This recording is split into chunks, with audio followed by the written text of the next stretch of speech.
आप सभी का हार्दिक स्वागत है आपके अपने YouTube channel Kautilya classes Hajipur पर। आज हम बात करेंगे बीपीएससी द्वारा 31 मई 2022 को 10+2 स्कूल हेडमास्टर का एग्ज़ाम लिया गया था। उस एग्ज़ाम में कुल 150 प्रश्न पूछे गए थे, जिनमें दो भाग थे। पहले भाग में 100 प्रश्न सामान्य अध्ययन के थे और दूसरे भाग में 50 प्रश्न बीएड विषय के थे। तो 100 प्रश्न जो सामान्य अध्ययन के पूछे गए थे, उनमें 20 प्रश्न भारत के इतिहास से थे। उन 20 प्रश्नों का एनालिसिस हम आज के इस वीडियो में करने जा रहे हैं।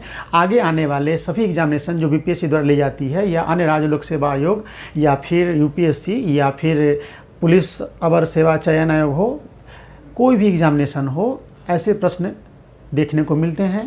तो ये सभी एग्जामिनेशन के लिए महत्वपूर्ण है, चाहे वो TRE 3 हो, TRE 4 हो, 70वीं बीपीएससी हो, या दरोगा का एग्जामिनेशन हो, या पुलिस का हो, या बिहार एसएससी का एग्जामिनेशन हो। सभी एग्जामिनेशन में ऐसे प्रश्न काफ़ी महत्वपूर्ण होने वाले हैं। तो चलिए हम लोग शुरू करते हैं एनालिसिस। आज का पहला प्रश्न है, कांग्रेस में उदारवादियों पर सुरक्षित बल्ब सिद्धांत का किसने प्रयोग किया था? ऑप्शन है WC बनर्जी, बी में लाला लाजपत राय, सी में रजनी पालमे दत्त, डी में विलियम वेडरबर्न और ई में उपयुक्त में से कोई नहीं, या उपयुक्त में से एक से अधिक। तो फ्रेंड्स, इसका सही उत्तर हो जाएगा लाला लाजपत राय। लाला लाजपत राय ने कांग्रेस पार्टी की स्थापना के ऊपर टिप्पणी करते हुए कहा था कि यह सुरक्षित बल्ब है, यानी कहने का मतलब सेफ्टी बल्ब है। यानी उनका कहना था कि अंग्रेज 1857 के विद्रोह के बाद फिर ऐसा कोई विद्रोह न हो, और जो गुस्सा है भारतीयों का, उस गुस्सा को दबाने के लिए, या वह गुस्सा उभर कर सामने न आए और एक विद्रोह का रूप न धारण कर ले, इससे बचने के लिए एक पार्टी के रूप में कांग्रेस पार्टी की स्थापना करवाई थी। और वो अपनी सुरक्षा के लिए करवाई थी, ताकि कोई भी समस्या अगर आए तो कांग्रेस पार्टी के माध्यम से उन तक पहुंच जाए और उनका समाधान कर दे, और कोई बड़ा विद्रोह न हो पाए। तो इसीलिए लाला लाजपत राय ने कांग्रेस पार्टी की स्थापना को सेफ्टी बल्ब कहकर संबोधित किया है। इसलिए इसका आंसर हो जाएगा लाला लाजपत राय। देखिए, 1916 ईस्वी में यंग इंडिया एक बुक लिखे थे लाला लाजपत राय।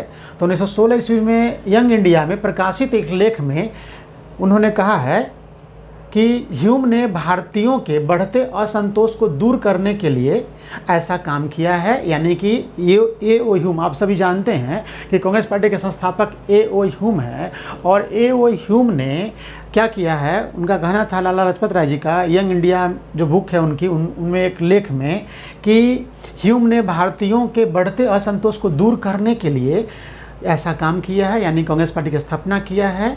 डफरिन को इसके गठन में किसी तरह की बाधा उत्पन्न करने से मना कर दिया था। A.O. ह्यूम ने लॉर्ड डफरिन को कहा था कि इसकी स्थापना होने दीजिए, ये हम लोगों के फ़ायदे के लिए है, क्योंकि इसकी स्थापना जब हो जाएगी तो बहुत बड़ा विद्रोह जो होना होगा वो विद्रोह अब नहीं होगा, क्योंकि भारतीयों में जो गुस्सा रहेगा वो अपनी बात जब इस मंच के माध्यम से हम तक रखेंगे तो उसे हम डिले करेंगे, और तब तक उनका गुस्सा शांत हो जाएगा और कोई बड़ा विद्रोह होने से रह जाएगा। तो इस तरीके से उन्होंने कहा था, और इसलिए उन्होंने कहा था लाला लाजपत राय ने कि कांग्रेस लॉर्ड डफरिन के दिमाग की उपज है। यानी ये सब आपस में अंग्रेज मिलकर ऐसी स्थापना करवाए थे कि भविष्य में कोई ऐसा विद्रोह न हो, क्योंकि जो भी गुस्सा भारतीयों के मन में रहे वो कांग्रेस पार्टी के मंच के बैनर तले हम तक आ जाए और हम उसको समाधान कर दे, या फिर उसको हम डिले करेंगे, तब तक उनका गुस्सा समाप्त हो जाएगा और हमारे खिलाफ कोई विद्रोह नहीं होगा। ये बात उन्होंने कहा था।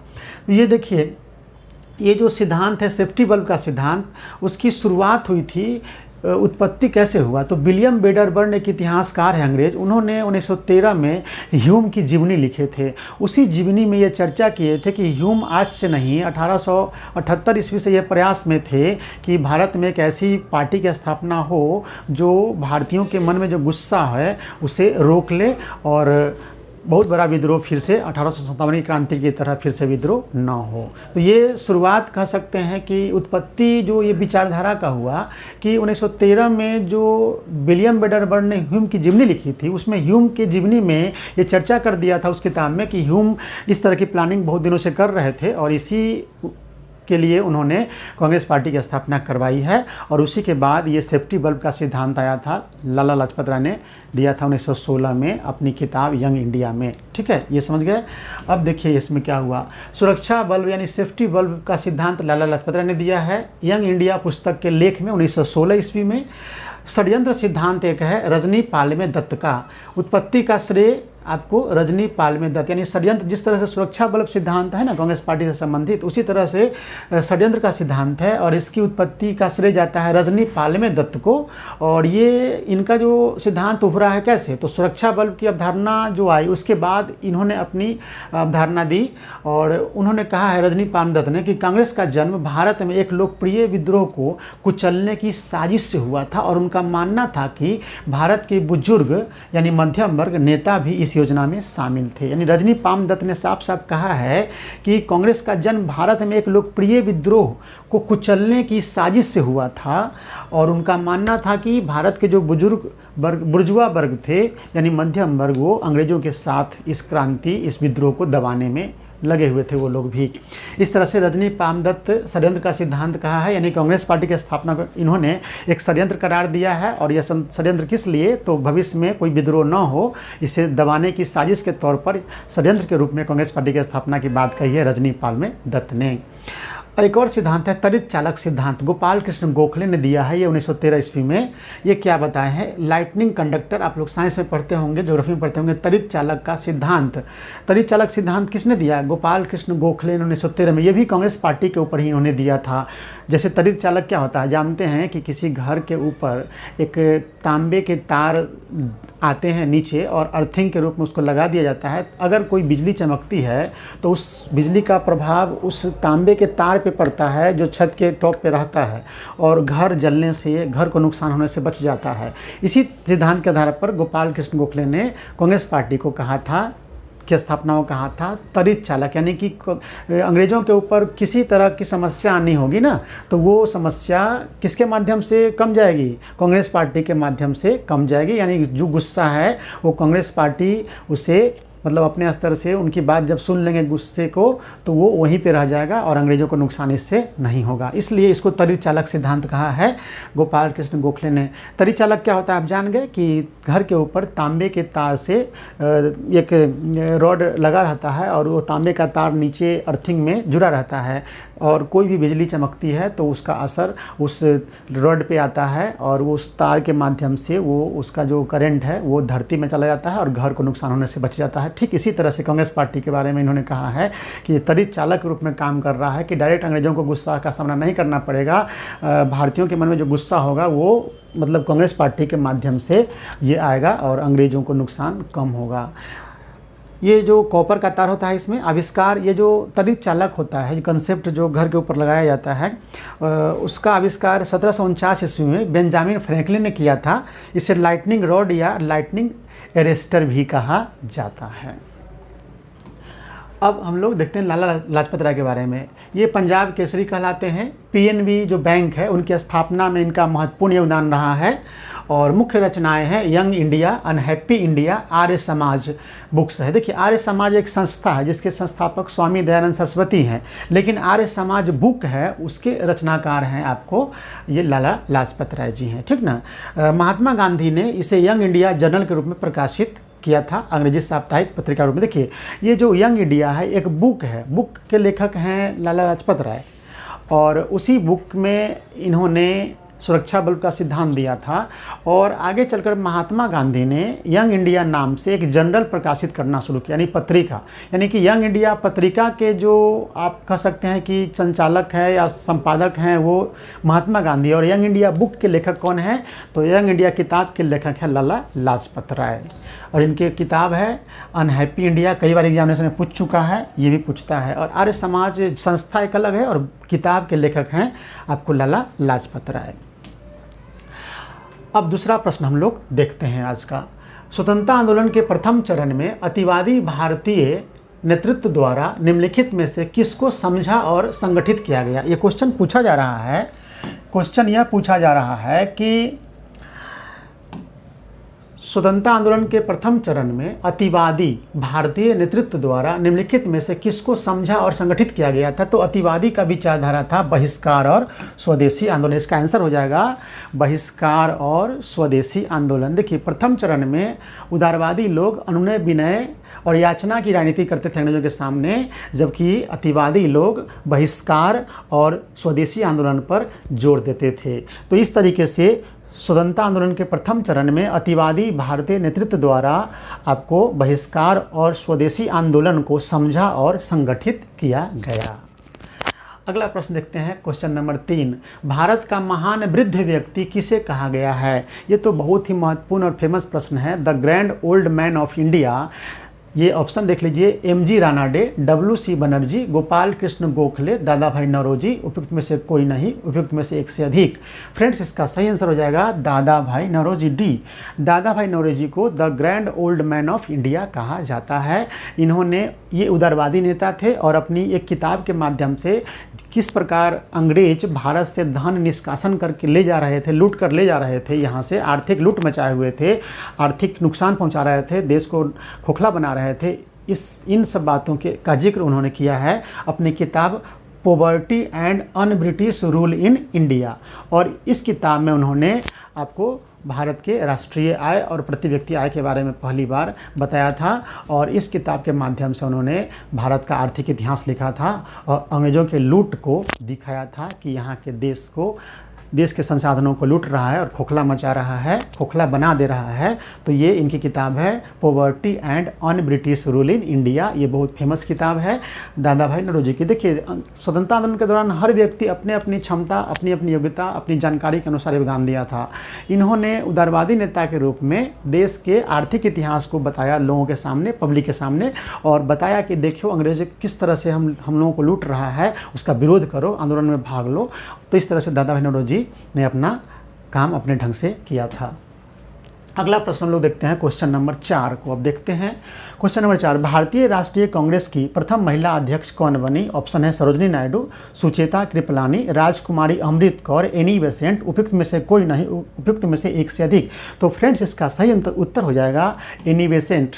भारतीय राष्ट्रीय कांग्रेस की पहली महिला अध्यक्ष थी एनी बेसेंट। हाँ, अगर पूछ दे कि भारतीय राष्ट्रीय कांग्रेस पार्टी की प्रथम भारतीय महिला अध्यक्ष, तो वो सरोजनी नायडू हो जाता। चलिए, नेक्स्ट प्रश्न है क्वेश्चन नंबर 5। क्रिप्स प्रस्ताव को एक टूटते हुए बैंक पर बाद की तिथि का चेक के रूप में किसने वर्णित किया था? ऑप्शन है महात्मा गांधी, जवाहरलाल नेहरू, सरदार पटेल, मौलाना अबुल कलाम आज़ाद, उपयुक्त में से कोई नहीं, उपयुक्त में से एक से अधिक। तो फ्रेंड्स, इसका सही उत्तर हो जाएगा महात्मा गांधी। ये क्या है? देखिए, द्वितीय विश्व युद्ध के समय हमारे देश में जो आंदोलन हो रहे थे, तो उन आंदोलन को कुचलने के लिए और अंग्रेज भारतीयों का साथ चाहते थे युद्ध में, और इसलिए वो प्रस्ताव दे रहे थे। 8 अगस्त 1940 को अगस्त प्रस्ताव दिए थे। उसमें उन्होंने कहा था कि भारतीय संविधान का निर्माण हम करेंगे, लेकिन द्वितीय विश्व युद्ध के बाद।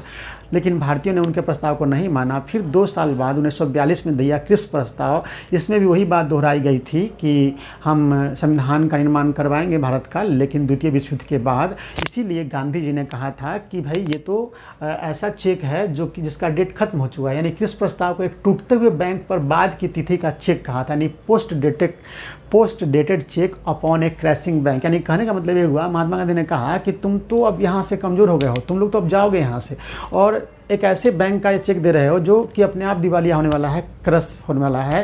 यानी तुम तो अब यहाँ से जाने वाले हो और तुम दे रहे हो ऐसा चेक जो पहले दे चुके हो। यानी कि अगस्त प्रस्ताव में तो तुम यही बात कह चुके हो, तो ये जो चेक दे रहे हो उसका डेट खत्म हो चुका है, 2 साल पहले का ये चेक है, वही बात कह रहे हो। तो इसलिए बोला जाता है इसको, क्रिप्स प्रस्ताव को गांधी जी ने कहा था पोस्ट डेटेड चेक, ठीक ना। एक टूटते हुए बैंक पर बाद की तिथि का चेक किसने कहा है? तो महात्मा गांधी ने कहा है। नेक्स्ट प्रश्न देखते हैं, क्वेश्चन नंबर है आपको, क्वेश्चन नंबर 6 है। बांटो और छोड़ो का नारा किसने दिया था? मोहम्मद अली जिन्ना ने, मोहम्मद इकबाल ने, M.A. अंसारी, मौलाना अबुल कलाम आज़ाद, उपयुक्त में से कोई नहीं, उपयुक्त में से एक से अधिक। फ्रेंड्स, ये क्वेश्चन है, भारत छोड़ो आंदोलन के समय, भारत छोड़ो आंदोलन के समय महात्मा गांधी ने नारा दिया था अंग्रेजों भारत छोड़ो, तो उनकी तुलना में, उनके विरोध में मोहम्मद अली जिन्ना जी ने नारा दिया था अंग्रेजों को कि बांटो और छोड़ो, यानी बांटो और जाओ, यानी देश को बांट कर जाओ। जबकि महात्मा गांधी का नारा था अंग्रेजों भारत छोड़ो, यानी कहने का मतलब था कि मोहम्मद अली जिन्ना और मुस्लिम लीग का जो डिमांड था कि देश को बंटवारा करके एक अलग देश चाहिए पाकिस्तान, तो इसलिए इन्होंने जोर दिया अंग्रेजों को कि तुम बांटने से पहले देश को, छोड़ने से पहले देश को बांट दो, बांट कर जाओ भारत पाकिस्तान में। इसलिए मोहम्मद अली जिन्ना ने नारा दिया था बांटो और छोड़ो, यानी, और महात्मा गांधी क्या कहते थे, बांटो और जाओ। तो बांटो और जाओ मतलब, ये कहने का मतलब यही है कि बांटो और छोड़ो, कि देश को बांट कर जाओ। जबकि गांधी जी कहते थे अंग्रेजों भारत छोड़ो। तो बांटो और जाओ या बांटो और छोड़ो का नारा किसने दिया था? मोहम्मद अली जिन्ना ने दिया था फ्रेंड्स। अगला प्रश्न है 7 नंबर। सविनय अवज्ञा आंदोलन प्रारंभ करने का निर्णय लिया गया था लखनऊ अधिवेशन 1916 में, अहमदाबाद अधिवेशन 1921 में, लाहौर अधिवेशन 1929 में, कराची अधिवेशन 1931 में। उपयुक्त में से कोई नहीं, उपयुक्त में से एक से अधिक। फ्रेंड्स, इसका सही उत्तर हो जाएगा लाहौर अधिवेशन 1929। इस पर हमारा कई वीडियो आ चुका है, और फिर हिस्ट्री जब हम पढ़ेंगे, मॉडर्न हिस्ट्री, उसमें इस पर चर्चा करेंगे। कांग्रेस के लाहौर अधिवेशन में ही सविनय अवज्ञा आंदोलन शुरू करने का निर्णय लिया गया था, और इसका नेतृत्व दिया गया था महात्मा गांधी जी को। नेक्स्ट प्रश्न हम लोग देखते हैं अब, क्वेश्चन नंबर 8। भारत के विभाजन को प्रथम बार डैश के द्वारा स्वीकार किया गया था। ऑप्शन है बेबेल योजना, Cripps mission, cabinet mission, Mountbatten. उपयुक्त में से कोई नहीं, उपयुक्त में से एक से अधिक। तो फ्रेंड्स, इसका सही उत्तर हो जाएगा माउंटबेटन योजना। माउंटबेटन योजना में ही पहली बार भारत के विभाजन की योजना थी, और माउंटबेटन योजना के आधार पर ही इंग्लैंड की संसद में भारतीय स्वतंत्रता विधेयक 1947 पारित हुआ, और उसी विधेयक के तहत भारत को आज़ादी मिली बंटवारे के साथ। तो ये समझ में आ गया आप लोगों को। क्वेश्चन नंबर, इसका आंसर क्या हो जाएगा? माउंटबेटन योजना में भारत के विभाजन की योजना प्रथम बार स्वीकार कर लिया गया था, और उस माउंटबेटन योजना में भारत के विभाजन का सारा प्लानिंग दिया हुआ था। 9 नंबर क्वेश्चन है, किस घटना के दौरान वंदे मातरम गीत एक धार्मिक मंत्र बना? बंगाल विभाजन, मुजफ्फरपुर बम घटना, चंपारण आंदोलन, होम रूल आंदोलन। उपयुक्त में से कोई नहीं, उपयुक्त में से एक से अधिक। फ्रेंड्स, इसका सही उत्तर हो जाएगा बंगाल विभाजन। आप सभी जानते हैं कि बंगाल विभाजन 1905 में लॉर्ड कर्जन ने कर दिया था, और बंगाल विभाजन के विरोध में स्वदेशी और बहिष्कार आंदोलन हुआ था, और उस आंदोलन के दौरान वंदे मातरम गीत लोगों की प्रेरणा का एक स्रोत बन गया था। तो इसका सही आंसर हो जाएगा बंगाल विभाजन। हम लोग नेक्स्ट प्रश्न देखते हैं, क्वेश्चन नंबर 10। किसकी अध्यक्षता में, क्वेश्चन नंबर 10 है, किसकी अध्यक्षता के अंतर्गत मार्च 1940 में रामगढ़ में भारतीय राष्ट्रीय कांग्रेस का 53वां अधिवेशन हुआ था? ऑप्शन है जवाहरलाल नेहरू, राजेंद्र प्रसाद, मौलाना अबुल कलाम आज़ाद, सरदार पटेल। उपयुक्त में से कोई नहीं। तो फ्रेंड्स, रामगढ़ में 1940 में जो कांग्रेस पार्टी का 53वां अधिवेशन हुआ था, उसके अध्यक्ष थे मौलाना अबुल कलाम आज़ाद जी थे। मौलाना अबुल कलाम आज़ाद जी 1940 से 1945 तक लगातार 6 वर्षों तक कांग्रेस पार्टी के अध्यक्ष रहे थे। अब बोलेंगे कि सर लगातार इतने वर्षों तक क्यों रहे थे? तो उस दौरान कांग्रेस पार्टी पर अंग्रेजों ने प्रतिबंध लगा दिया था, और उसकी जो क्रियाकलाप थे वो रुक गए थे। इसलिए 1940 में जब बने मौलाना अबुल कलाम आज़ाद अध्यक्ष, तो 45 तक वही लगातार रहे थे। और सबसे युवा अध्यक्ष, यानी कांग्रेस पार्टी के सबसे कम उम्र के अध्यक्ष बनने वाले थे मौलाना अबुल कलाम आज़ाद। 1923 में 35 वर्ष की उम्र में ये सबसे युवा अध्यक्ष कांग्रेस पार्टी के बने थे।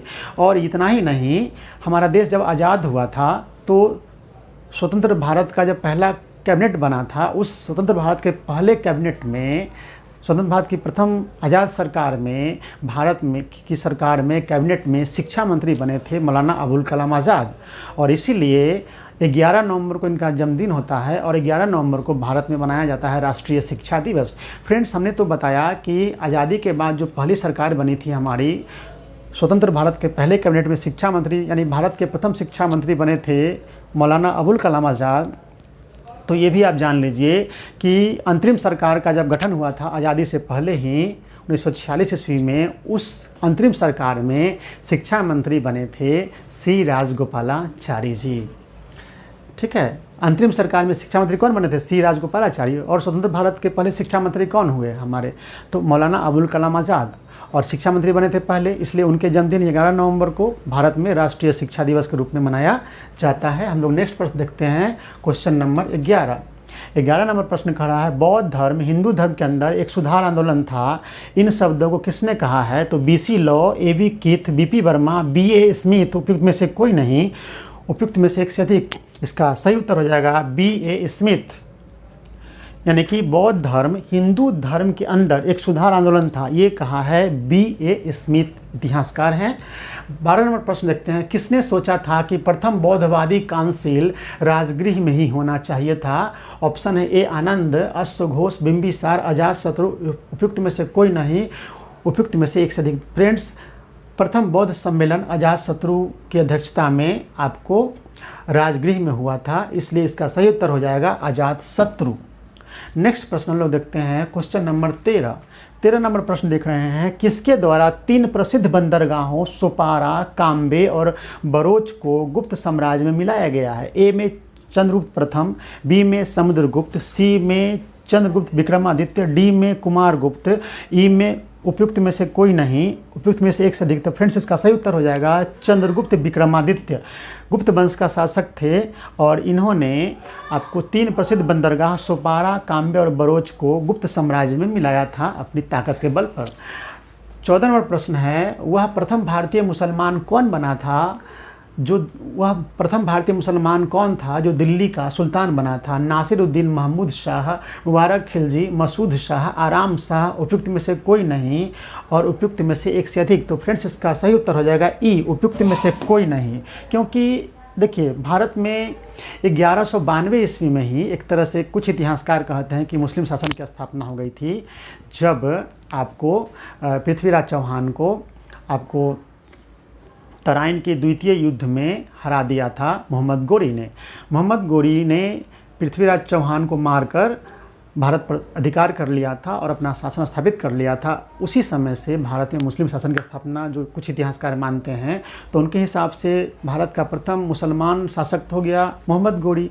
लेकिन जब तक वो जीवित था तब तक वो उसके प्रतिनिधि के रूप में उसका गुलाम शासन कर रहा था कुतुबुद्दीन ऐबक। लेकिन जब मर गया मोहम्मद गोरी, तो उसके मरने के बाद कुतुबुद्दीन ऐबक भारत का सुल्तान बना और इस तरीके से यहाँ पे उनसे आंसर में उनका नाम नहीं है, इसलिए आंसर हो जाएगा उपयुक्त में से कोई नहीं।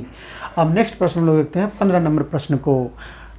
महान मुगल सम्राटों में से जैसे बाबर से औरंगजेब तक में, यानी कि बाबर से लेके औरंगजेब तक, यानी मुगल वंश का संस्थापक कौन है? बाबर।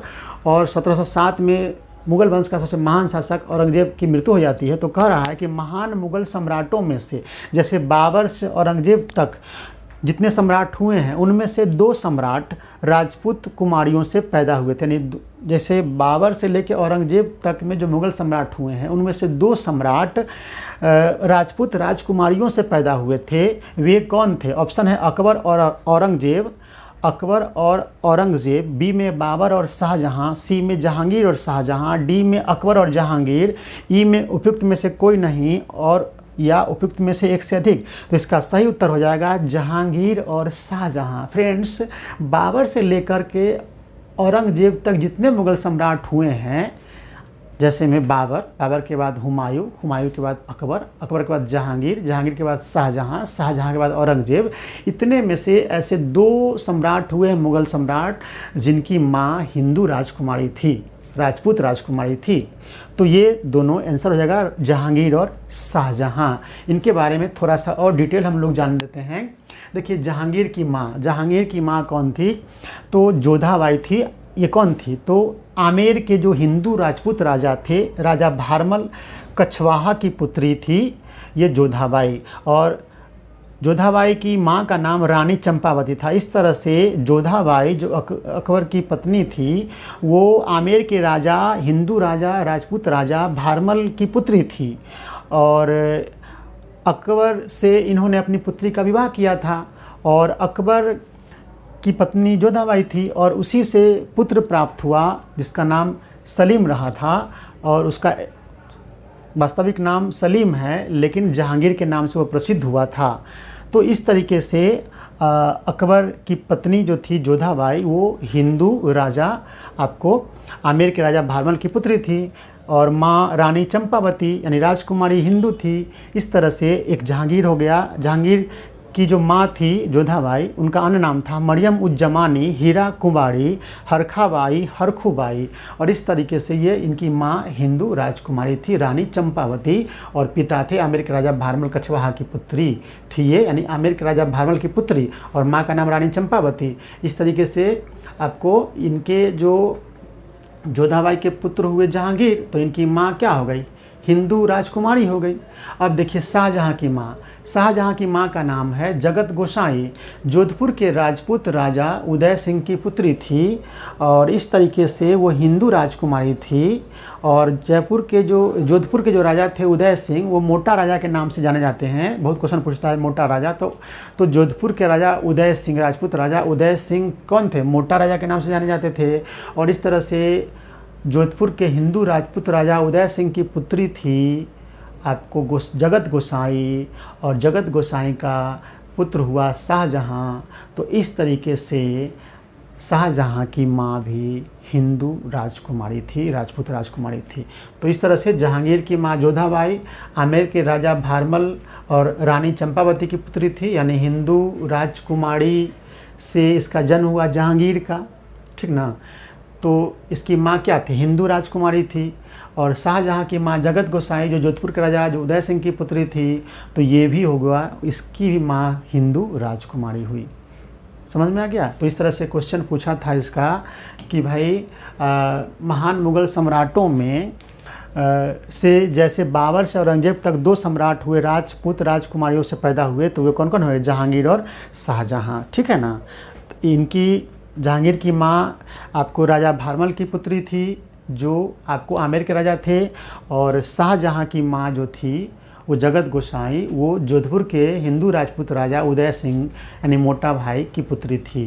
तो इस तरीके से जहांगीर और शाहजहाँ 2 सम्राट ऐसे हुए जो राजपूत राजकुमारियों से पैदा हुए थे, राजपूत राजा थे इन दोनों की माँ के पिताजी।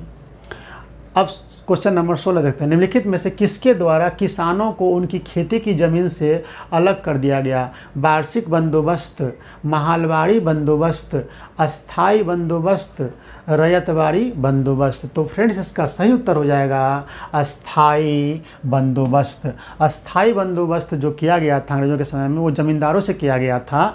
और ज़मींदारों से जब कर लिया गया तो किसानों का जो मालिकाना हक था ज़मीन पर से वो हटा लिया गया और ज़मीन का मालिक बना दिया गया ज़मींदार को, ठीक ना। तो ये कहा जाता है अस्थाई बंदोबस्त किया गया था ज़मींदारों के साथ।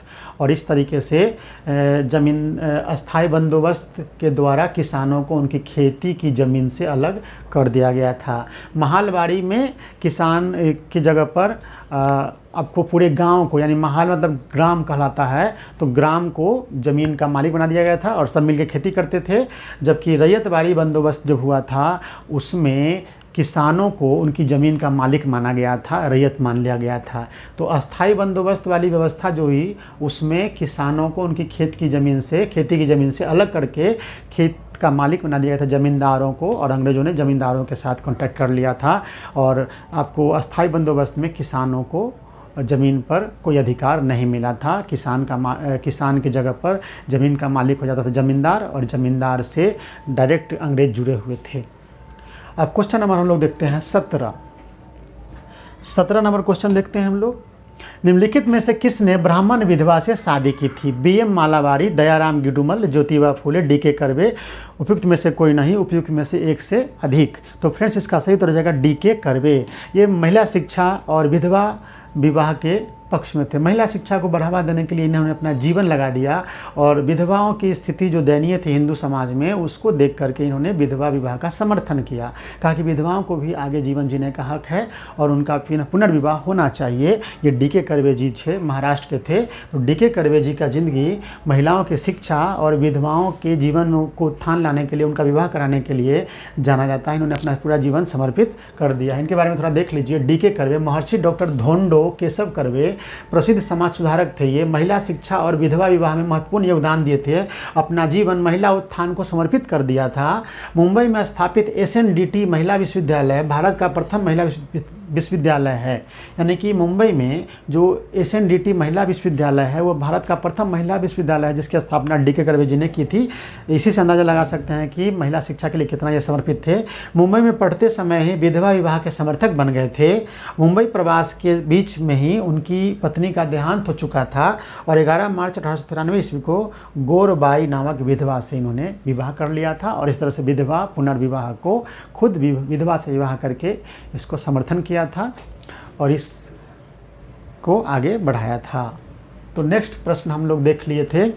आपको क्वेश्चन नंबर 17-18 देखते हैं। अब किस अधिनियम ने इंग्लैंड में होने वाली वार्षिक परीक्षा के माध्यम से सिविल सेवकों की नियुक्ति को अनुमत किया था? ए ऑप्शन 1833 का चार्टर अधिनियम, बी में 1853 का चार्टर अधिनियम, सी में 1858 का भारत सरकार अधिनियम और डी में 1861 का भारतीय काउंसिल अधिनियम। ई में उपयुक्त में से कोई नहीं, उपयुक्त में से एक से अधिक। तो फ्रेंड्स इसका सही उत्तर हो जाएगा 1853 का चार्टर अधिनियम। फ्रेंड्स अंग्रेजों के ज़माने में 1853 के चार्टर एक्ट में प्रावधान किया गया था कि अब जो अंग्रेज सिविल अधिकारी आएंगे उनकी परीक्षा होगी और परीक्षा से वो भर्ती होंगे। इसके पहले इंग्लैंड में लंदन में एक हेलीबरी कॉलेज होता था, वहाँ से कोई भी स्नातक करके निकलता था, उनकी ट्रेनिंग वहीं हो जाती थी और वो सिविल सेवक के रूप में भारत में अंग्रेजी शासन में अपना ये काम करने आते थे। लेकिन अब 1853 के अधिनियम में कहा गया कि अब सिविल सेवकों के लिए परीक्षा का आयोजन किया जाएगा। परीक्षा में जो उत्तीर्ण होंगे वही भारत में आकर सिविल सेवक के रूप में, जिलाधिकारी के रूप में काम करेंगे। तो इस तरीके से 1853 का चार्टर अधिनियम में इंग्लैंड में होने वाली वार्षिक परीक्षा के माध्यम से सिविल सेवकों की नियुक्ति का प्रावधान किया गया था और इस तरह से 1853 में प्रावधान किया गया और 1855 में सिविल सेवकों के लिए यानी कि ICS की परीक्षा शुरू हो गई थी। बाद में यही हमारे यहाँ कहलाता है IAS। तो इस तरीके से 18 नंबर क्वेश्चन हो गया। अब देखते हैं 19 नंबर क्वेश्चन। 19 नंबर क्वेश्चन देखते हैं हम लोग। अब 1530 में दक्षिण बिहार का वास्तविक शासक कौन बना है? बहार खान लोहानी, जलाल खान, शेर खान, नासिर खान लोहानी। उपयुक्त में से कोई नहीं, उपयुक्त में से एक से अधिक। तो फ्रेंड्स इसका सही उत्तर हो जाएगा शेर खान। शेर खान जो है वो बहार खान लोहानी के यहाँ काम करता था उनके अंगरक्षक के रूप में और वहाँ उन्होंने एक बार अपने वो जो उनके जो बॉस थे, उनके जो शासक थे जिनके यहाँ काम करते थे बहार खान लोहानी के यहाँ, जंगल में शिकार खेलने के दौरान शेर से उनकी रक्षा की थी और एक झपट में ही शेर को मार दिया था वो शेर खान। इनका बचपन का नाम फरीद खान था, लेकिन जब से उन्होंने शेर को मार करके अपने मालिक को बचाया था उसी समय से उनके मालिक ने इनका नाम शेर खान रख दिया था। बाद में उनके मालिक की मृत्यु हो गई थी। बहार खान लोहानी जो बिहार का शासक था उसकी मृत्यु हो गई थी। उसके बाद शेर खान ही बिहार का, दक्षिण बिहार का वास्तविक शासक बन गया था और धीरे धीरे अपनी ताकत बढ़ाते बढ़ाते इतनी ताकत इन्होंने अपनी बढ़ा ली थी कि एक समय ऐसा आया कि हुमायूं को इन्होंने पराजित करके, कन्नौज या बिलग्राम के युद्ध में हुमायूं को पराजित करके भारत छोड़ने को मजबूर कर दिया था। और इस तरीके से एक समय ऐसा आया जब 1540 से 1545 ईस्वी तक, यानी 1540 में कन्नौज बिलग्राम के युद्ध में शेर खान, जिन्हें शेर शाह सूरी के नाम से जानते हैं, तो शेर शाह सूरी ने 1540 में कन्नौज या बिलग्राम के युद्ध में हुमायूं को, मुगल बादशाह हुमायूं को पराजित करके भारत छोड़ने को विवश कर दिया था। और शेर शाह सूरी से डरकर ही, यही शेर खान को शेर शाह सूरी कहा जाता है, शेर शाह सूरी से डरकर हुमायूं भारत छोड़कर भाग गया था। और इस तरीके से 1540 से 1545 ईस्वी तक शेर खान यानी शेर शाह सूरी ने भारत पर शासन किया था। तो ये थे शेर खान, शेर शाह सूरी। 20 नंबर क्वेश्चन और लास्ट क्वेश्चन है, पंचेत की जागीर बिहार में एक भाग के रूप में निश्चित ही वर्णित है। ऑप्शन ए जहांगीरनामा में, तारीख़े शेरशाही में, पादशाहनामा में, आईने अकबरी में। उपयुक्त में से कोई नहीं, उपयुक्त में से एक से अधिक। तो फ्रेंड्स इसका उत्तर हो जाएगा पादशाहनामा। इसका डिटेल भी देख लेते हैं हम लोग। पंचेत की जागीर बिहार में एक भाग के रूप में पादशाहनामा में वर्णित है।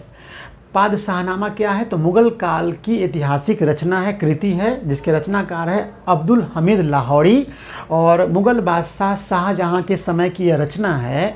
और अब्दुल हमीद लाहौरी ने जब मुगल बादशाह शाहजहां के समय में इसकी रचना की थी, तो जाहिर सी बात है इस पादशाहनामा किताब में अब्दुल हमीद लाहौरी ने शाहजहां के संपूर्ण जीवनी का वृतांत इस किताब में दिया है। तो इस तरीके से इसका उत्तर हो जाएगा पंचायत की जागीर बिहार में एक भाग के रूप में निश्चित ही वर्णित है पादशाहनामा में। इसके रचयिता है, बहुत सारे एग्जामिनेशन में इस पादशाहनामा के जो किताब है उनके राइटर का नाम पूछता है जो, तो अब्दुल हमीद लाहौरी हो जाएंगे। और इसी में शाहजहाँ की जीवनी का वर्णन किया गया है। तो इस तरीके से हमने आज के इस वीडियो में 31 मई 2022 को 10+2 स्कूल हेडमास्टर के एग्जामिनेशन में जो प्रश्न पूछे गए थे सामान्य अध्ययन के, उनमें से भारत के इतिहास से जो 20 प्रश्न पूछे गए थे उनका हमने एनालिसिस किया है। आप लोगों को यह एनालिसिस कैसा लगा कमेंट में बताएंगे, और अगर हमारा प्रयास अच्छा लग रहा हो तो इस वीडियो को लाइक कर दें। और साथ ही जिन लोगों ने अभी तक हमारे चैनल को सब्सक्राइब नहीं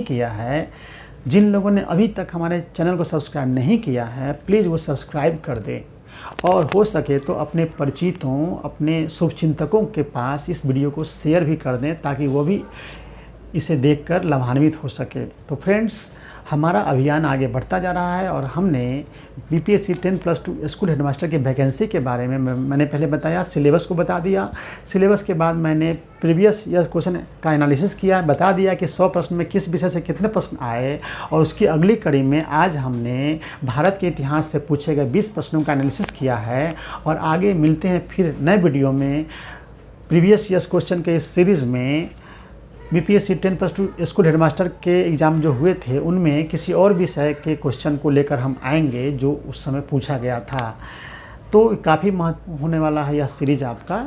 तो ये इस महत्वपूर्ण सीरीज़ को आप लगातार देखें और हमारे वीडियो के साथ बने रहे, हमारे चैनल के साथ बने रहे। एक बार फिर से बोलेंगे कि जिन लोगों को ये वीडियो अच्छा लग रहा हो, हमारा प्रयास अच्छा लग रहा है, वो इसे लाइक कर दें। और जिन लोगों ने अभी तक हमारे चैनल को सब्सक्राइब नहीं किया है, प्लीज़ वो चैनल को सब्सक्राइब कर दें। बहुत बहुत धन्यवाद। मिलते हैं अगले वीडियो में।